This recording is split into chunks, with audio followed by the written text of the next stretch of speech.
Hello everyone, my name is Liangdong Deng. Today I'm going to present inverse distance weighted random forest. This is a work made together by me and Dr. Malak Ajaldi and Dr. Neftali Riche. So the outline of this paper is pretty simple. We first going to talk about why we perform this research and why we think it's important, and then we explain how we do this, and then we compare our algorithm with other state-of-art algorithm on the same topic. By definition, geographic data are data that associated with a location relative to Earth. So that means the data set at least contains latitude and longitude, and sometimes even altitude and time stamp. They can be categorized by how they are produced, like data that are produced by human activities. We call them human geographic data, and those that are produced by physical process, like the natural process of the Earth, we call them physical geographic data. So one special thing about geographic data in common is non-stationarity. Okay, so this is very, often observed within the geographic data, which means the relationships among features can alter over space. Let's take a look at an example. Say we have a real estate data set. So the relationship between garage space and house sale price will vary depending on the location. In urban areas, garage space will value more. Okay, so in rural areas, it's the opposite of the situation. In fact, in different cities, even in different cities, of course, we need different models because you cannot build a single global model that fits everywhere. Okay, so this is a very normal thing in the geographic data, and a common solution to that is a multi-local model approach, which is adopted by many researchers and also some of the state-of-the-art, the best machine learning geographic algorithms. So the core idea of why multiple local model methods works is that by dividing the entire space into multiple subregions, we have a much better chance of having data that remains relatively stationary within that area. Say, take a look at this picture. Okay, so if we build a model, single model for the entire area, the data inside this area is very unlikely to be stationary because this is the city of Melbourne, and house price in the urban area will be very different from house price model in the rural area. Okay, so but if we have smaller sub-regions, we have a greater chance of keeping the data within that region stationary. So if we build, say, we build one model for only this region, okay, the data will be, the model will better describe the data inside this region. But the disadvantage of this approach is that usually it's very hard to choose the size of the kernels. By saying kernel, we say every region that we have a local model built for it is called a kernel. So for this kernel, if we have a very small size, that means the model will see less trained data, which means worse accuracy. Okay. If we have the kernels larger, we risk the chance of having the data being non-stationary. Okay, so there's a no best size of kernel. We usually have to balance between the accuracy and non-stationarity. And sometimes the kernel has to be dynamic kernel size. For some areas, it could be larger. For some areas, it could be smaller. It's usually very hard to learn. So our insight is that we allow kernels to overlap with each other. For this such an extremely unevenly distributed data set, sometimes it's even harder to decide the optimal kernel size. So we simply allow them to overlap each other. And the disadvantage brought by doing this is that the models will overfit, of course, because we use the same data to train different models. But we can greatly reduce that overfitting by choosing the random forest to create the local models. Okay, so we're gonna explain that in details later. As the first step of the algorithm, we must choose what spatial partitioning method we use. Okay, so instead of those complicated ones, we actually choose a very simple grid cell-based system.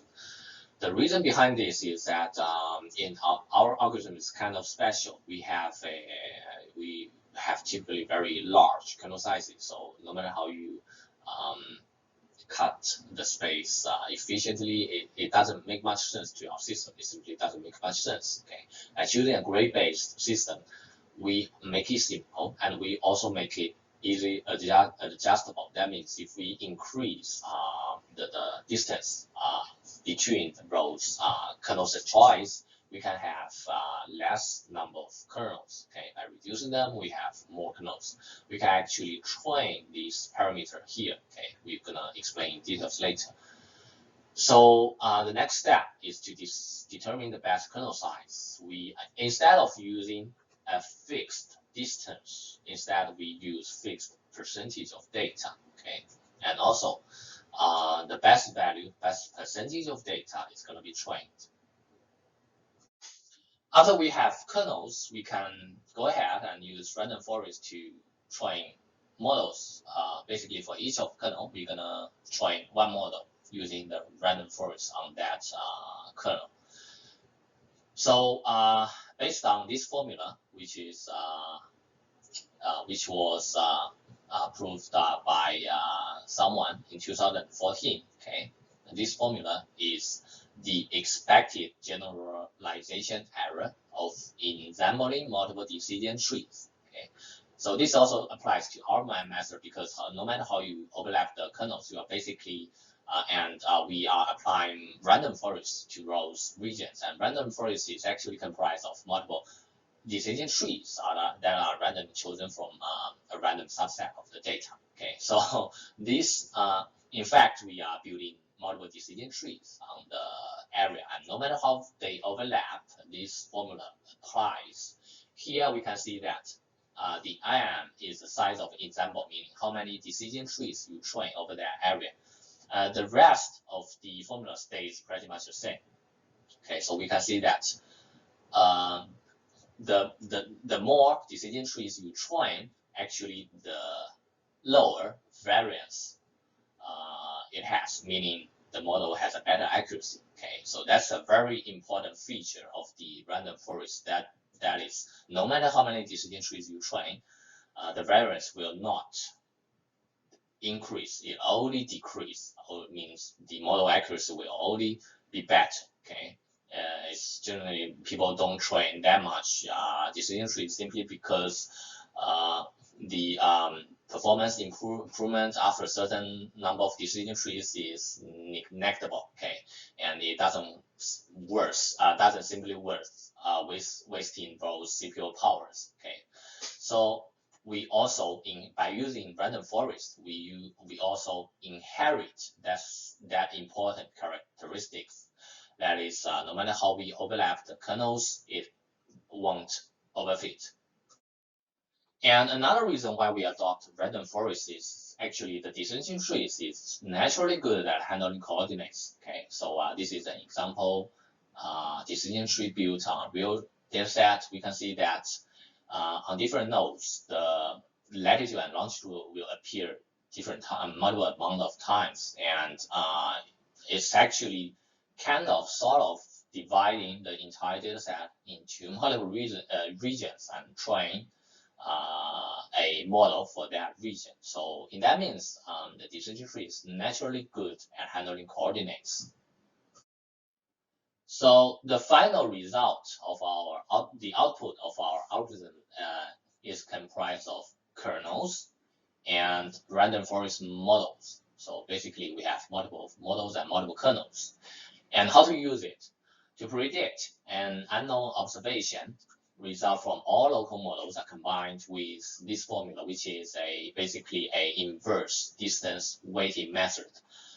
Meaning, if the model is very far away from the location to be predicted, it will have a much lower impact on the final result. Okay, so it has much lower weight. Okay, so this weight parameter is decided by the distance to the power of minus p. Okay, so say p equals to 2 is gonna be the far away it is from the location. The less weight is the model is gonna have. Okay, so basically this is in accordance with the idea that nearby model will affect nearby location much more. Okay, so far away location won't have a great impact on the target location. And here, notice here, we also put a cap on the distance because we want to avoid the situation that if a centroid of a kernel happens to be the same, to overlap with a target location, the entire formula will degrade to simply using that single model. We want to avoid that, so we put a cap on how low the distance could be. So our algorithm introduced several parameters, G, alpha, and P. Okay, so G is a grid size as in a grid-based system to decide how far away kernels are from each other. And alpha is a percentage of data used to train each of the local models, and P is the power parameters as mentioned in the inverse distance weighted method process.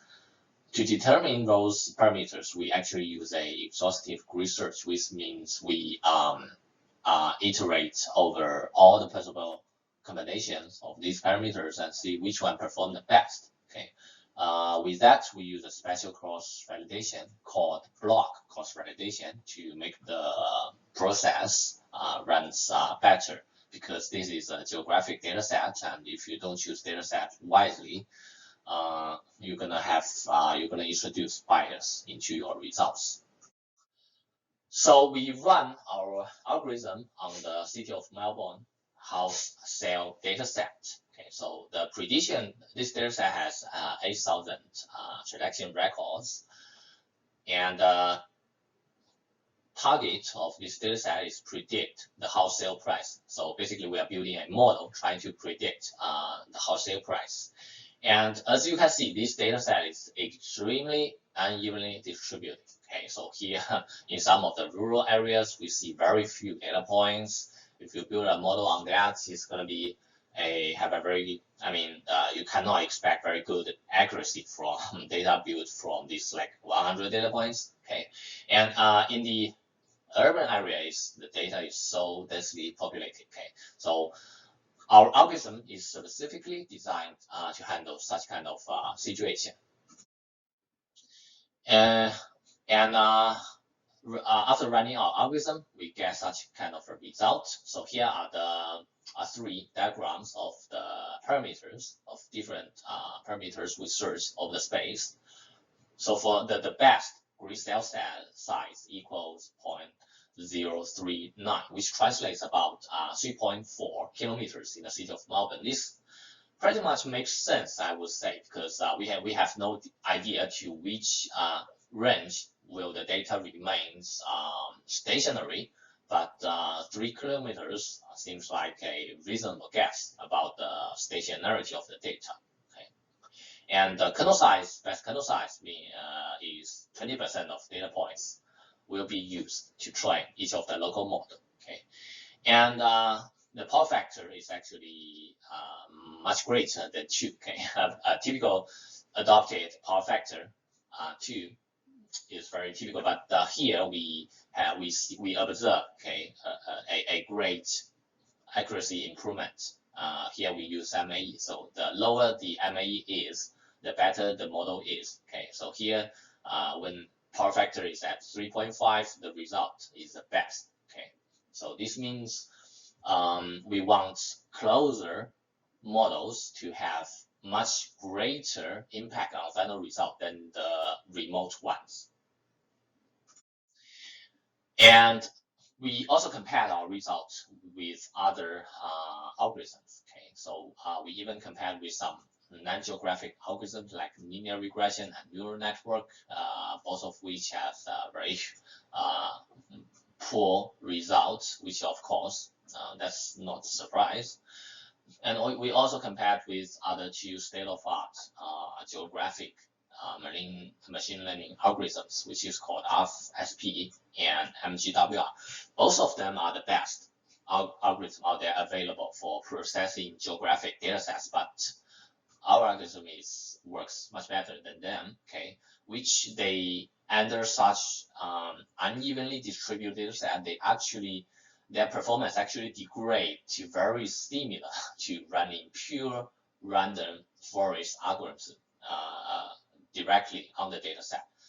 So running these two datasets produce pretty much the same as just running the random forest. So yeah, so there's nothing special about that. But our algorithm can outperform that. Okay, so that is so much of this paper. Thank you very much, and welcome for any questions.